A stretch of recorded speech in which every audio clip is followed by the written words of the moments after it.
everybody, it's your girl, Pajama, with Pajama Life. And today, our buddy Pat's having some technical difficulties, but he'll be with us shortly, hopefully. And we have got a great show. We're going to talk about, we're starting our Oscar season. So we'll be covering Best Picture nominees up until the Saturday before the Oscars. And you can check out some of the ones we've already reviewed, as well as some various other movies, particularly for Black History Month. We'll also have a Black History Month celebration next month. So with me today is the guru of all things Star Wars. Say hey to the people, David.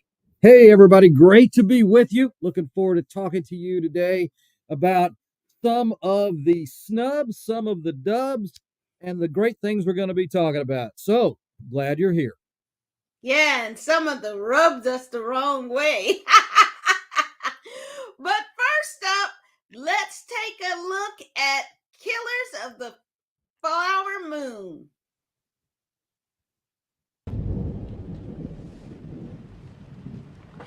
You know, you got nice color skin. What color would you say that is? My color. The Osage. They have the worst land possible. But they outsmarted everybody. The land had oil on it. Black gold. Money flows freely here now.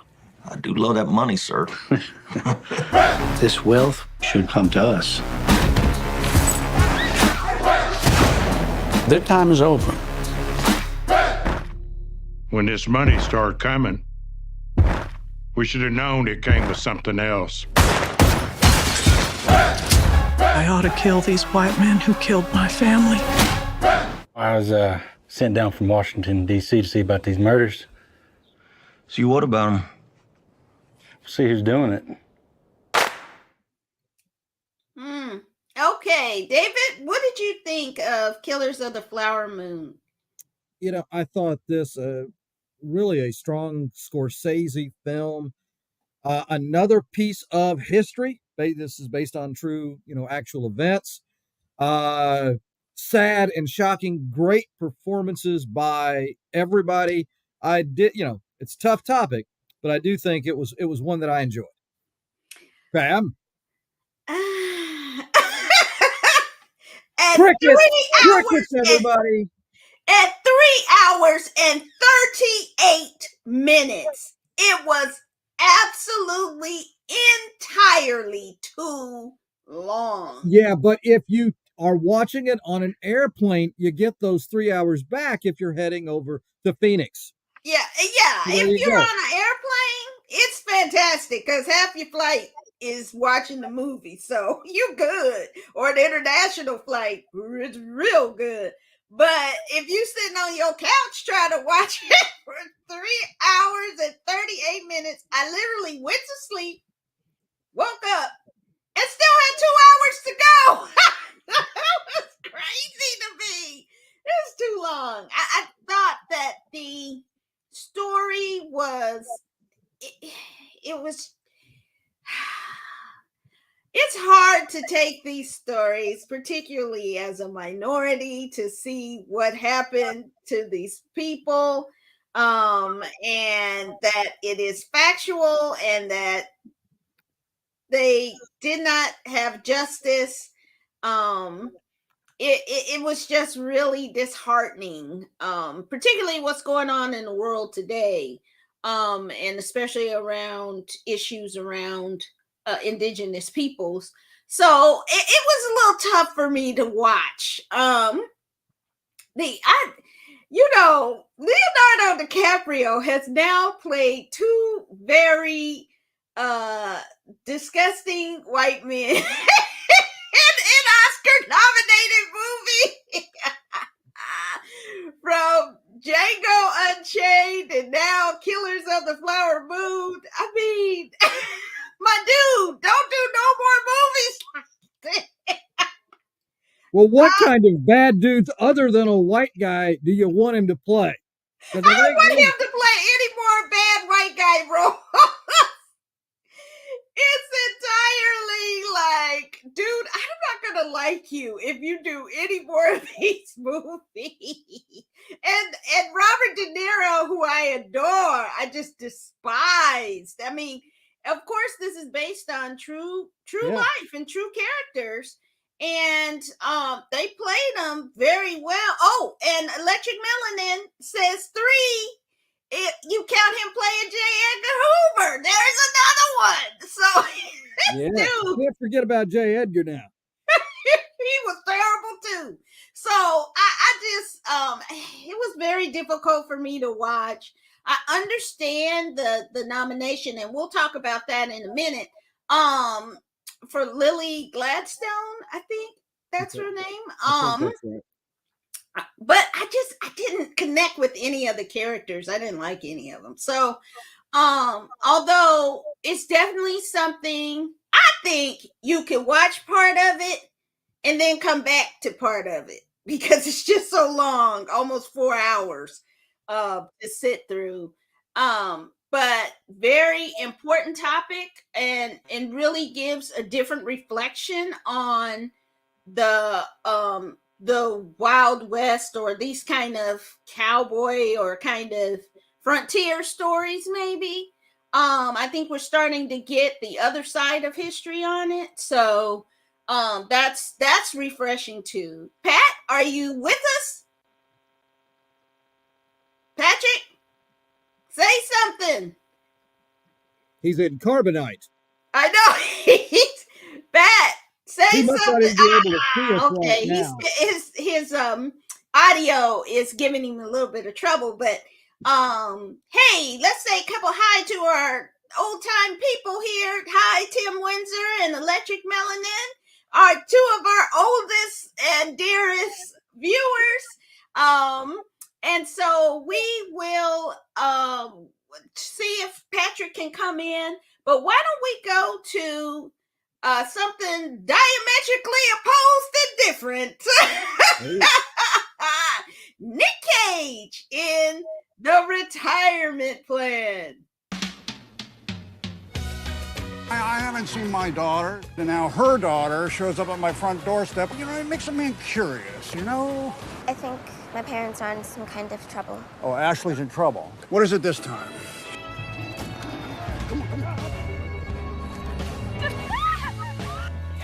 Get on that flight and do not come back without an hard drive.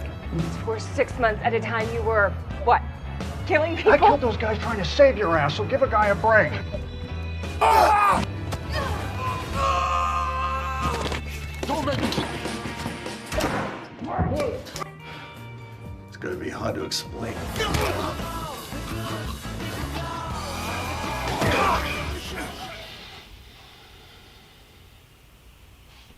All right, Patrick, are you with us? Can you hear me? Yay! Okay. Patrick! Yes, I am. Technical issues. Before we jump into the retirement plan, do you have any thoughts on Killers of the Flower Moon? Oh, God, yes, it was amazing. What a great show. I mean, Leonardo DiCaprio rightfully snubbed, and he wasn't snubbed. It was not that great. It was overacted. It was not that great. I mean, I really... The Lily Gladstone character, absolutely amazing. Robert De Niro, yeah, I mean, that's a nod to the old guard. I did find the story to be very accurate to the book. And wow, what a terrible, terrible time. And sending all the people who used to own, basically, or not even own, but were caretakers of the entire United States, we'll send them to the worst part of the United States, Oklahoma, where the state motto is, Oklahoma is okay, because it's not that great. It's just okay. I mean, that's on their license plates. As someone who lives just north of Oklahoma in Kansas, yes, very true. Amazing movie overall. I loved every bit of it. I am not unhappy with any of the decisions they've made with that. So, thumbs up for me. Including the 3 hours and 38 minutes? Yeah, I think it was a little bit short for the actual book. Oh my gosh, no. You might have missed it, but it was entirely too long for me. No. But let's talk about quickly the retirement plan, and then we'll move on to the Oscar nominations. Sure. What? Let's start with David. What do you think of the retirement plan?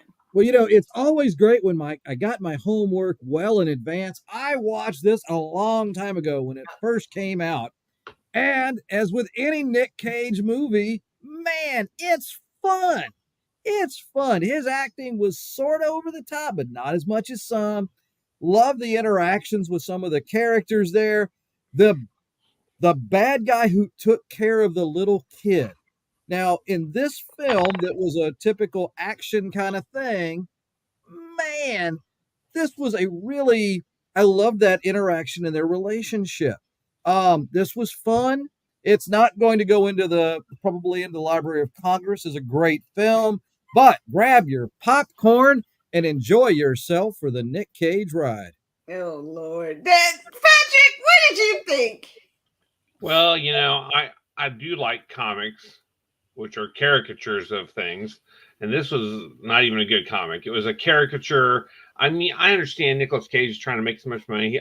It almost feels like the Bruce Willis end of the road thing. Like, I'm just going to do caricatures of myself. And Ron Perlman, yes, delightful, wasted in this movie. Nicolas Cage was his usual zany, out of control self, but it was just the villains were paper thin at best. That's a no for me, dog. I'm just saying. It's a qualified okay for me. It had its moments of entertaining, but I think something went awry in this movie where it could have been up to the fun of the retirement plan, but one, it just ended abruptly. Two, it just kind of, that whole storyline with Ron Perlman and the granddaughter, it kind of was out of place in the whole thing and didn't have a great resolution. And then the political angle of it was just a lot crammed into it. And if they had chopped out one of those pieces, I think it could have been, something fun. It's like what Saturday afternoon movie kind of adventure kind of thing. So you're not getting Shakespeare, even though Shakespeare did play a role in it. But one little bit of trivia, the Hector Garcia and the boss played father and daughter in the Prime Video series Harlem. So that was kind of interesting to see them together again. But yeah, it's a C+ for me. It's just something you could watch and just kind of, it's it's like a cookie. It tastes good. It might not be good for you, but you enjoy it in the moment. Okay, enough of that. Let's talk about the Oscar nominations this year. Were a surprise in a good way and a surprise in a bad way. Like, really something that was kind of prophetic from one of the movies. Let's take a look at the Best Picture nominees. It's also kind of is most of the movies in the categories. And what I'm going to start asking you all a couple questions. What was the biggest snub that you felt was in the nominations? And you can have more than one if you want. Let's start with David. For me, the biggest snub, and it is a tie. Greta should have been nominated for Best Director in my mind, and Margot Robbie should have gotten. If you're going to give one to Ryan Gosling, it's kind of like with the college football playoff. If Alabama beats Georgia and Alabama's in, you got to invite Texas. You just have to. I'll say hook 'em horns down on that. But I find that just an ironic statement You've got a Yeah. film that is all about pointing out some of the problems and challenges that women face in America and across the world. Misogyny. And then, yeah, I guess that's the word for it. And then you snub the two women. And now it was there was a little bit of subtle pro-Chinese propaganda in there that I condemn, but the movie itself, Greta, Margot, they were incredible. And Ryan Gosling getting the nod for Ken. It was art imitating life, imitating art. It was terrible in that That situation. is the plot for Barbie 2. Oh my God. And credit Ryan Ken's Gosling for revenge. commenting on that. Credit Ryan Gosling for saying thanks for the nomination, but really kind of pointing that out that those two were very deserving. So, maybe we could do a breakdown of who shouldn't have got it in that regard. But boy, if you're going to have Barbie in those categories, they were a must. At least Greta. But if you got Ryan, Alabama, you got to have Texas. You got to have Margot Robbie in this. There you go. It's crazy. That's That the was, sports thing for you guys who maybe not watch college football that love Pajama Life. yeah. Pat, what did you think were some of the biggest snubs? Well, Dave really kind of wrapped it up. The things that I was concerned about was the Barbie snub. You can't put someone up for the best picture without putting up for the best director. I would say I see that it is up for best art direction and costumes. Yes, absolutely perfect. Because if they don't win, I don't know what should, because it was so well done. I think it's up for best screenplay and best another one for Greta Gerwig. Sure. So, I mean, but I'm just saying that the two things that I walked out of that film thinking that they should have had for sure was costume direction and art direction, because those were just, man, I mean, everything looked like the Barbie props that you got when you bought a Barbie or what back in the day, so it was spot on, wonderfully done. Yeah, it's a bit of a head scratcher. And I know there's been some talk about Leonardo DiCaprio getting snubbed again. You know what? He didn't deserve it. It was not that great. So everybody just needs to get over that and move on. If he wants to do better, then do better. That's all I got to say about that. But I thought it was the Barbie thing was pretty a rough look. So. Well, for me, there were a few others. One was Saltburn getting shut out. I would have expected at least best original screenplay and acting for Barry Keoghan, I think Keoghan, something like that guy, and as well as, I mean, I haven't seen it yet, but The Color Purple, only Danielle Brooks being nominated. I did see the Broadway play, so I have seen Fantasia in it. And so that was real interesting. I think, here's my take on it. Taraji blew up the bag for everybody. She should have her concerns were completely valid. But what you do is you wait until you get the bag, and then bag meaning money, and award consideration, before you start trashing the movie. And because of that, I think and the press was terrible for it. And so with all the infighting that was going on, so I think The Color Purple, kind of messed itself up.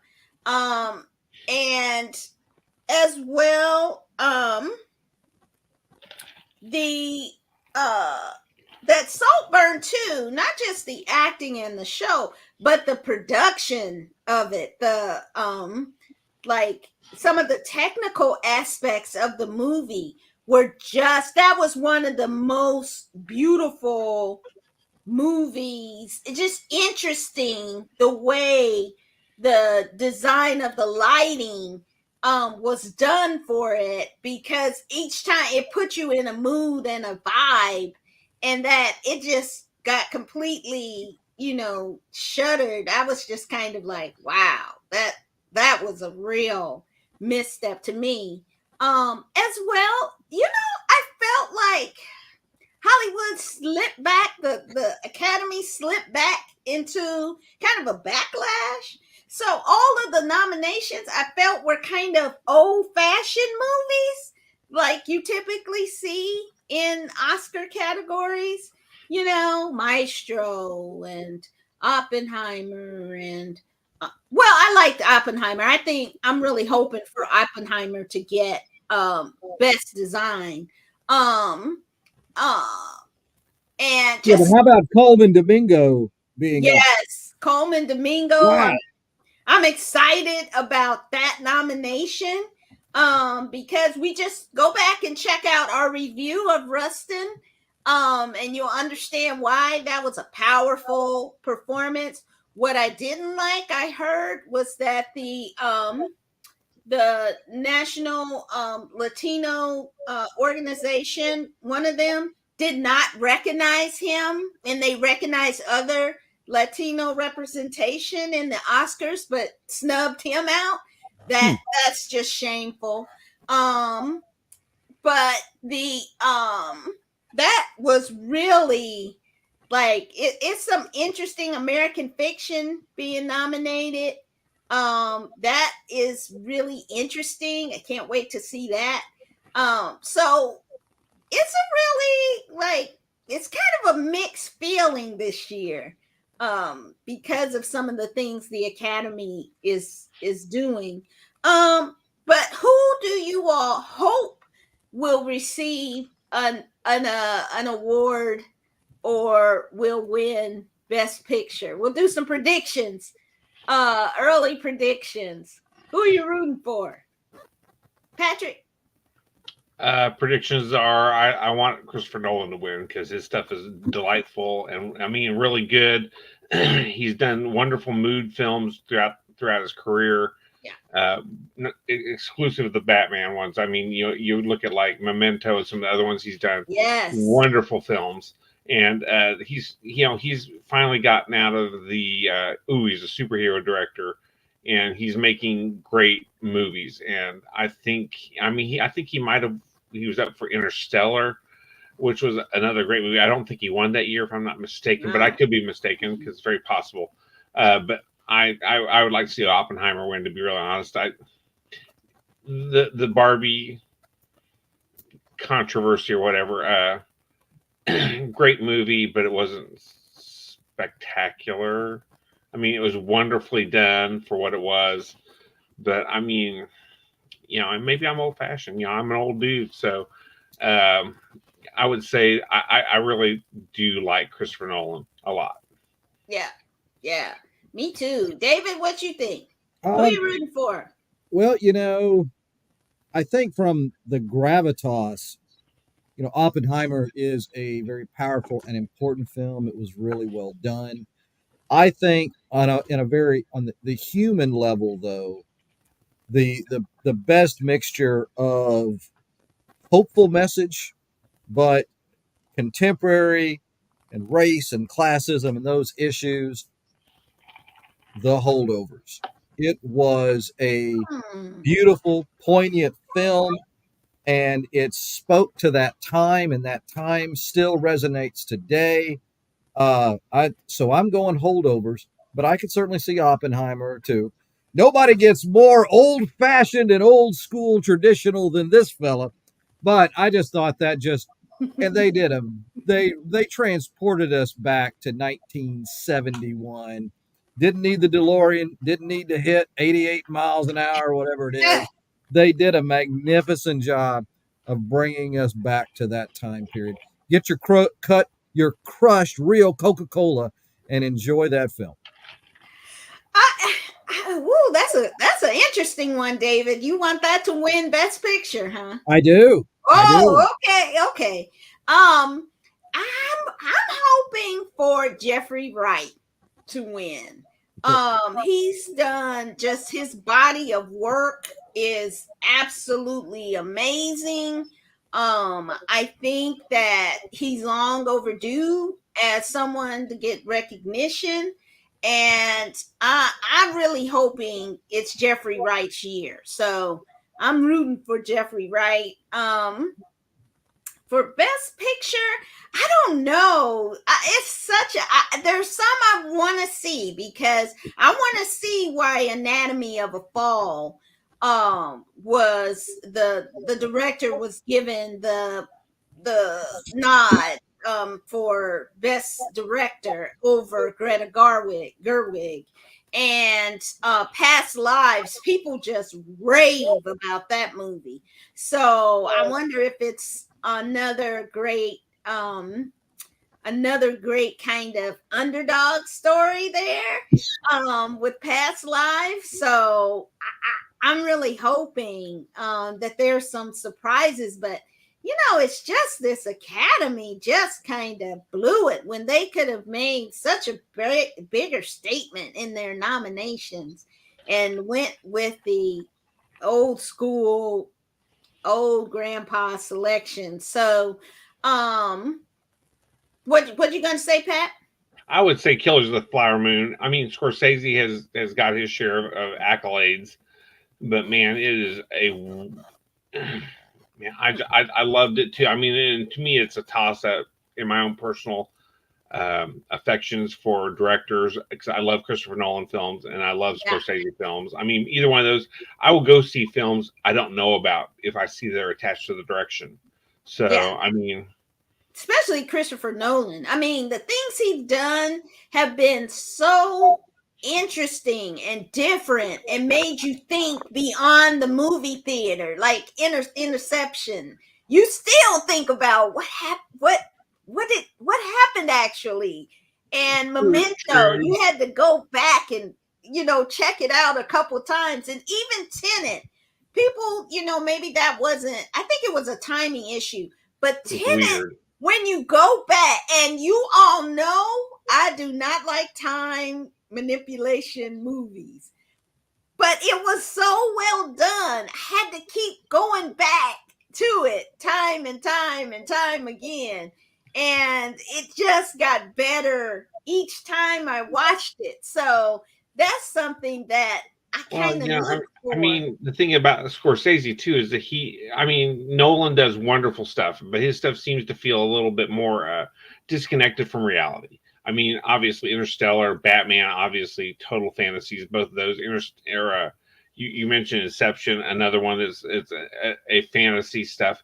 Whereas you see Scorsese stuff is like, man, it's real.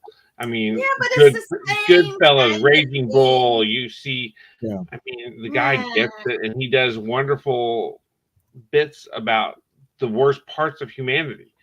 And I mean, the day-to-day stuff, and a wonderful, for those of us that live sheltered lives and don't deal with mobsters or people that are willing to kill me for my land. I mean, it's an interesting look into how other people may have seen, especially the Native American experience, because I have in-laws that are Native American, and I see, I mean, wow, this is some real stuff. And these, I mean, to be endorsed by, several of the tribes of Oklahoma, this was an important movie. And I'm like I said, for me, it's a toss-up, because I have a bit more affection for the Nolan films, just because I love science fiction and fantasy a lot more than I do just crime drama, but I do love a good mob movie, and Scorsese is the best of that.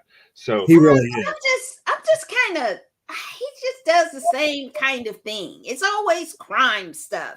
And so I'm just kind of burnt out on him. And this one really kind of burnt me out. Maybe I'll come back if he does another one. But this one just really was overindulgent. I mean, everything you put in, and the kitchen sink, it was just too much. It was too much. It might not be a popular opinion, but sitting up in the theater for over 3.5 hours. It's the time, I think, more than the film that gets you, man. I didn't think the film kept me in my seat. It's not edited well, so that it's more cohesive. that to me, it was like, okay, do we need to know every single You step, didn't. every You single didn't. every single, some of that could have been If condensed. you've It's read the just book, you know they left out no one tons. They left tells out so him much. to like, hey, dude, trim this up some. I mean, for real. It's like, come on, the emperor doesn't have any clothes on. It's ridiculous to me. So, though I do agree with Patrick that this is an important movie. It's about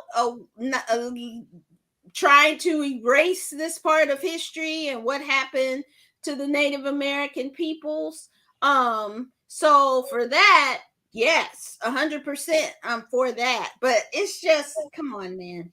I'm just done with these directors who don't know how to edit themselves for the public. So I don't know, but I definitely am.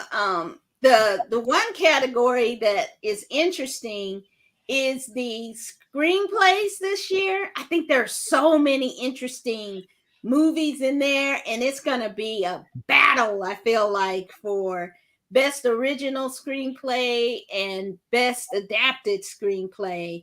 And a lot of the adapted ones are based on books, and I'm gonna try and review as many as I can before the as I do every year. So definitely check it out and comment below on what are your favorites and ones that were snubs and ones you're glad to see, because we want to hear from you. Okay, as I said, next week we will watch the new second season of Reacher, as well as The Kitchen. We're going to start our African American History Month with The Kitchen, interesting movie on Netflix. And we're going to start our Oscar crawl with the best cinematography movies next week. So, David, what you got to say goodnight to the people? I want to wish everybody well. Have a great week.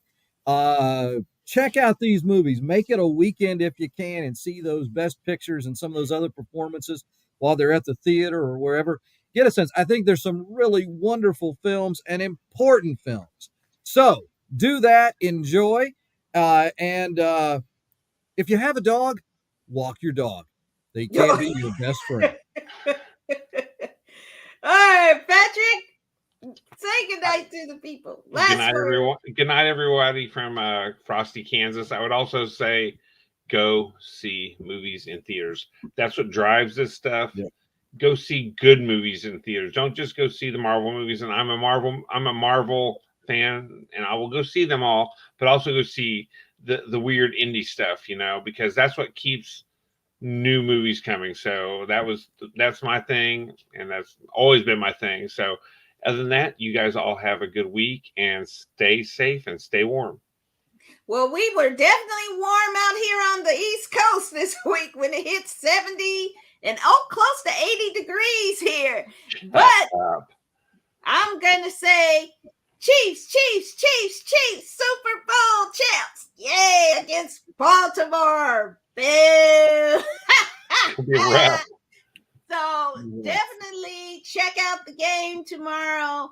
But as well, also go and check out the smaller movies, the short films, the little indie films at your local theater or art houses, because that's why you get great storytelling as opposed to shoot 'em ups and blow 'em ups and action. You get character driven stories. So this is our time to celebrate them. So definitely check those out. You can check some out on streaming as well. And with that, we will see you next week on Pajama Life. Take care.